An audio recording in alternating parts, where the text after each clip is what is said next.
জনাব শফিকুর রহমান, আপনাকে ধন্যবাদ জানাই, আপনাকে স্বাগত জানাই আমাদের অনুষ্ঠানে। আপনি যুক্ত হয়েছেন, আপনার মূল্যবান সময়ের মধ্যে থেকে আপনি আমাদের দিয়েছেন, তার জন্য আমাদের আন্তরিক কৃতজ্ঞতা জানবেন। আপনাকে অনেক ধন্যবাদ।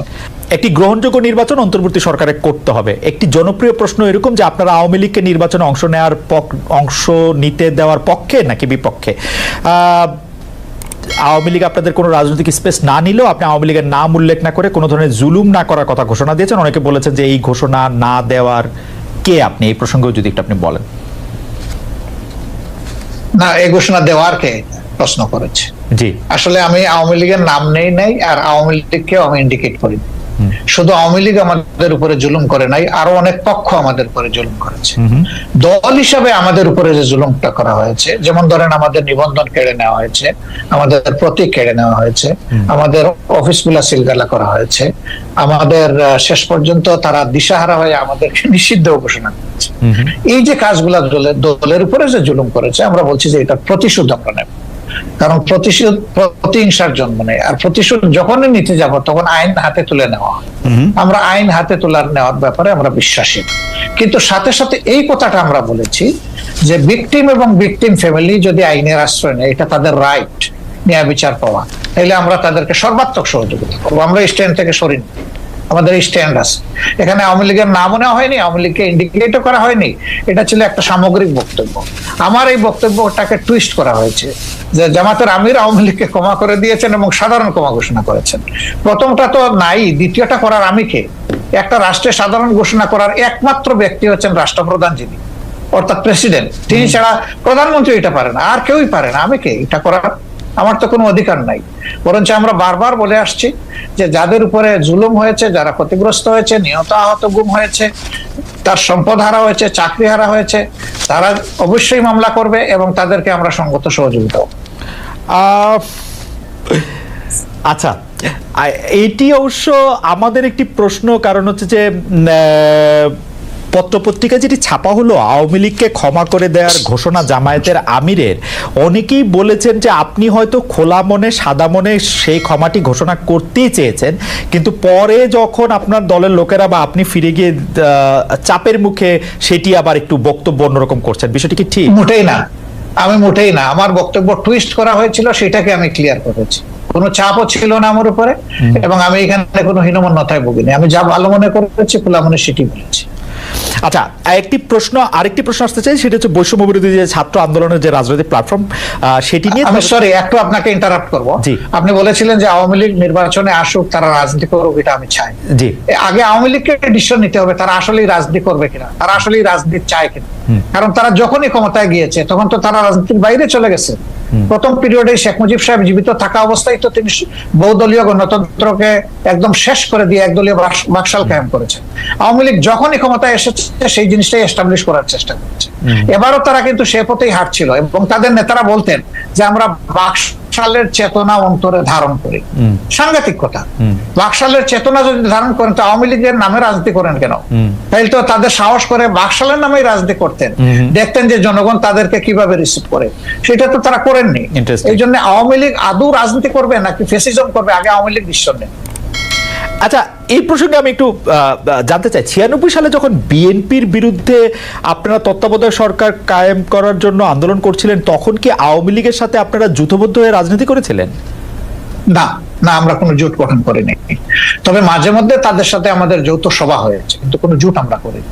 আর সেই ইস্যুটাও দেখেন, সেটা ছিল কেয়ারটেকারের ইস্যু। আগামীতে যদি আরো একটি যৌক্তিক ইস্যু আপনাদের সামনে আসে, আপনারা আওয়ামী লীগকে সাথে নিয়ে এরকম করবেন কিনা? না, আমরা আওয়ামী লীগকে সাথে নেইনি। আওয়ামী লীগ আমাদের ইস্যুতে এসে পরে শরিক হয়েছে, এবং শরিক হইতে গিয়ে তারা আমাদের ইস্যু হাইজ্যাক করতে চাইলেন। স্বয়ং শেখ হাসিনা বলে ফেললেন যে এটা তার মানুষ, মানে তার ব্রেইনের প্রোডাক্ট, ব্রেইন চাইল্ড এই কেয়ারটেকার সরকার। মানুষ হাসলো এটা নিয়ে, যে এর 2 বছর আগে জামাতে ইসলামের পক্ষ থেকে Abbas Ali Khan on behalf of professor Golam Azam, তিনি কিন্তু এই কেয়ারটেকারের ফর্মুলা জাতির সামনে উত্থাপন করেছিলেন একটা জনসভার মাধ্যমে। আওয়ামী লীগ 2 বছর পরে এসে বলে যে এটা তাদের আবেগ। আমরা হাসলাম। আওয়ামী লীগের এইরকম ক্রেডিট হাইজ্যাক করার আরো বহু ইতিহাস আছে, সেটা বলতে গেলে অনেক সময় লাগবে। আমরা দর্শকদের যে প্রশ্ন করেছিলাম সেটি আসলে আপনি এখন মিস ইন্টারপ্রিটেশন বলছেন, সেই মিস ইন্টারপ্রিটেশন থেকে আমরা দর্শকদের কাছে প্রশ্ন করেছিলাম যে আওয়ামী লীগ সরকারের জুলুম সম্প্রতি দল হিসাবে ক্ষমা করার ঘোষণা দিয়েছে বাংলাদেশ জামাত ইসলামী, জামায়াতের অবস্থান সঠিক বলে মনে করেন কিনা? শতকরা 73% দর্শক মনে করছেন যে না এটি সঠিক নয়, শতকরা 27% দর্শক মনে করছেন যে কিন্তু হ্যাঁ, আপনার প্রশ্ন, আমি যদি বলি বিনয়ের সাথে যে আপনার প্রশ্নটাই তো সঠিক হয়। না সেটি তো আমরা আপনার বক্তব্যে পরিষ্কার হলাম যে আমাদের প্রশ্ন সঠিক হয় নাই। জি, তবু জি। যেহেতু যে এখন প্রশ্নটি তাদেরকে করেছিলাম আবার দেন একটু দেখি তারা কি বলে। হ্যাঁ না ঠিক আছে, আমরা আবারও নিশ্চয়ই এটি আবার জানতে চাইবো যে আমরা আরেকটি এটি করব যে এটি আসলে জি, জি। এটি আসলে উনার বক্তব্য নয় বা উনার বক্তব্যকে একটু মোচড় দেওয়া হয়েছে, যেটি ডক্টর শফিকুর রহমান একটু না, ভালোই মোচড় দেওয়া হয়েছে, একটু না। কিন্তু এটি সবাই দলবদ্ধভাবে এই মোচড়টি কেন দিল বা দিতে পারলো বলে আপনার মনে হয় ডক্টর শফিকুর রহমান? আমাদেরকে সবাই খুব ভালোবাসে, তো এই জন্য আমাদের নিয়ে কসলাইতেও ভালো হয়। আপনাদের সবাইকে ভালোবাসা, কসলাইতেও ভালোবাসা। আমি একটু আপনার গঠনতন্ত্র থেকে, জামাত ইসলামের গঠনতন্ত্র থেকে একটু পড়ি। জামাত ইসলামের গঠনতন্ত্রের 6 বলছে যে কেবল আল্লাহ তাআলার বিধানকেই একমাত্র হিদায়াত হিসেবে মানিয়া লইবে এবং আল্লাহ তাআলার দেয়া শরীয়তের বিপরীত যাবতীয় নিয়ম নীতি এবং পন্থা পদ্ধতিকে প্রত্যাখ্যান করিবে, মানে জামাত ইসলামের একজন সদস্য। তো আমরা যদি ধরে নেই জামায়াত ইসলামী একটা ইসলামী শরীয়তের বিপরীত নয় এমন একটা শাসন ব্যবস্থা বা এমন একটা রাষ্ট্র ব্যবস্থা কামনা করে বা আশা করে, তাহলে সেটা আসলে কার মডেল বা কোন পৃথিবীর আর কোন দেশের আদলে? মানে এটা কি পাকিস্তানের আদলে, এটা কি সৌদি আরবের আদলে, এটা কি ইরানের আদলে, এটা কিসের আদলে আসলে?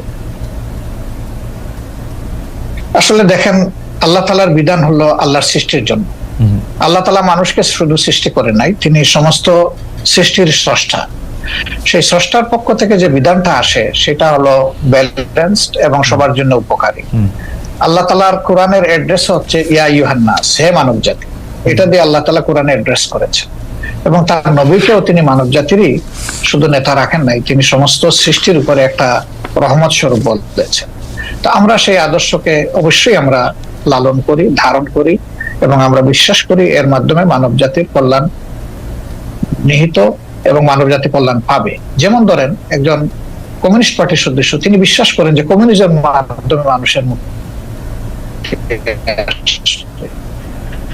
যারা সোশ্যালিস্ট তারা মনে করেন সোশ্যালিজম মানুষকে মুক্তি দিতে পারবে, অন্তত অর্থনীতি মুক্তি। তো এরকম এক একটা আদর্শ হয়েছে, সেই আদর্শের অনুসারে তার আদর্শকে আপহোল্ড করবেন, এটা খুবই সহজ। আমরাও সেই দিক থেকেই করি। এখন আপনার প্রশ্ন হলো যে এটা কি পাকিস্তান মডেল হবে নাকি অন্য কোনো দেশের মডেল হবে? না, এটা আল্লাহ তাআলা স্রষ্টা আর তার মেসেঞ্জার যারা ছিলেন, শুধু মুহাম্মদ সাল্লাল্লাহু আলাইহি সাল্লাম না, এর আগেও যারা পয়গম্বর এসেছেন বা প্রফেট সাল্লাল্লাহু আলাইহি সাল্লামরা যারা এসেছেন, তারা তাদের যে মডেল, আমরা ওই মডেলটাকেই আমরা অনুসরণ করি। কিন্তু সবার মডেলটা দুনিয়ায় এখন বাস্তবে নেই। আছে মুহাম্মদুর রাসূলুল্লাহ সাল্লাল্লাহু আলাইহি ওয়াসাল্লামের মডেলটাই বাস্তবে আছে। ডক্টর রহমান, সেটা হচ্ছে মদিনায়।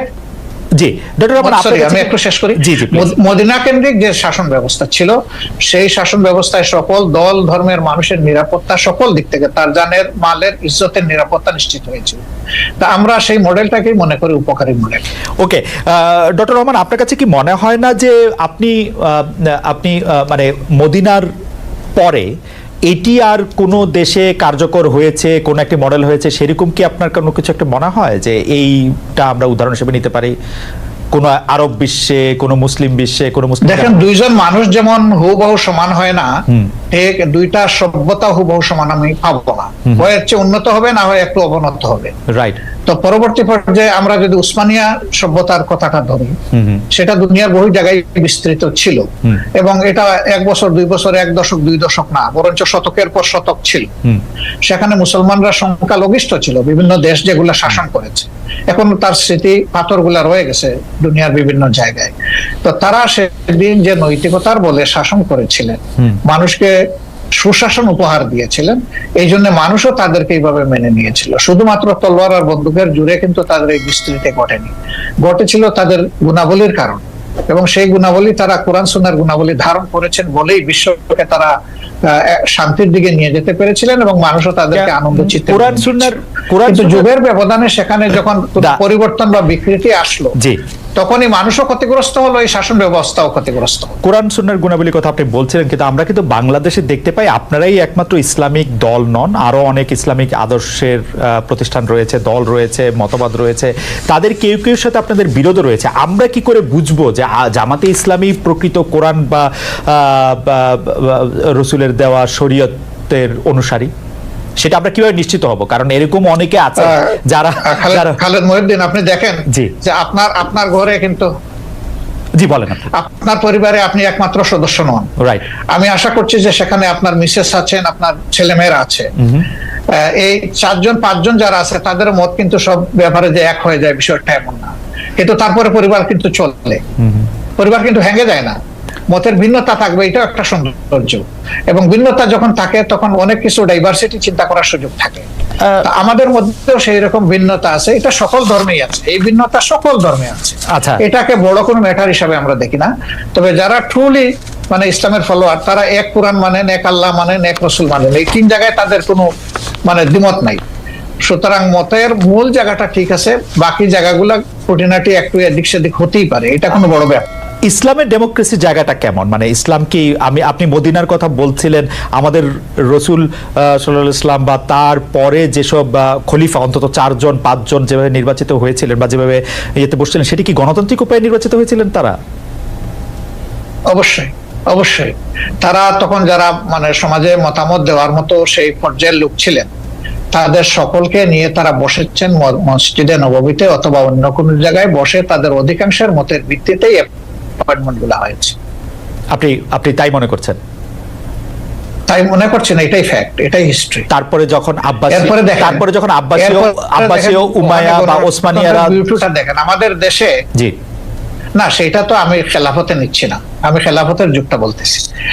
এরপরে ধরেন যখন হলো, এই খলিফা যখন কেউ হয়ে গেলেন, তিনি কিন্তু অল ইন অল হইতে পারলেন না। এই ধরনের বহু ঘটনা আছে, আমি এখন কথা লম্বা হবে, সেই উদাহরণ আমি দিচ্ছি না, বহু ঘটনা। মানুষ সেখানে হাইলি ডেমোক্রেটিক রাইট এক্সারসাইজ করেছে, আলহামদুলিল্লাহ। আচ্ছা, এটা যদি আমি বাংলাদেশের ক্ষেত্রে এইটাকে একটু বলি, যে আপনাদের গঠনতন্ত্রে ইসলাম প্রচার, ইসলামের দাওয়াত, ব্যক্তি জীবনে ইসলাম চর্চার বিষয়টা নিয়ে বারবার বলা হয়েছে। এক্ষেত্রে বাংলাদেশের অমুসলিম নাগরিকদের জন্য বা যারা ইসলাম বিশ্বাস করবে না তাদের জন্য জামাতে ইসলামী রাজনীতি করার সুযোগটা আপনি কেমন দেখেন? আদৌ কোনো সুযোগ আছে কিনা? আমি পড়ছিলাম গঠনতন্ত্র, সেখানে আমি দেখতে পাচ্ছিলাম যে তারা সকল কিছু মেনে নিলে বড়জোর সহযোগী সদস্য হতে পারবেন। এটা বাংলাদেশের সংবিধানের সাথে সাংঘর্ষিক হবে না? বাংলাদেশের সংবিধান বলছে সবার জন্য অধিকার সমান হবে, কিন্তু আপনারা বলছেন যে মানে তারা আসলে একটা নির্দিষ্ট পর্যায় পর্যন্ত শুধু যেতে পারবে। এইটাকে আপনি একটু সাংঘর্ষিক মনে করেন? এটা আপনার একটা ভাইটাল কোয়েশ্চেন, অবশ্যই গুরুত্বপূর্ণ প্রশ্ন।